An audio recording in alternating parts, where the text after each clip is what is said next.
অনেকগুলা মেসেজ পাইছি বাংলাদেশ থেকে, যদিও এটা নিয়ে খুবই আমি চিন্তিত ছিলাম বা কথা বলা দরকার আমি ভাবতেছিলাম।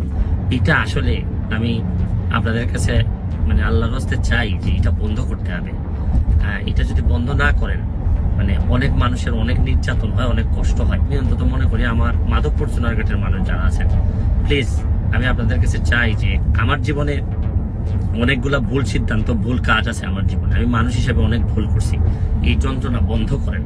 এটা বন্ধ করলেই আমাদের আসল প্রকৃত অর্থে কিছু মানুষের সুরক্ষা দেয়া হবে। তাই আজকের মতো বিদায় নিচ্ছি।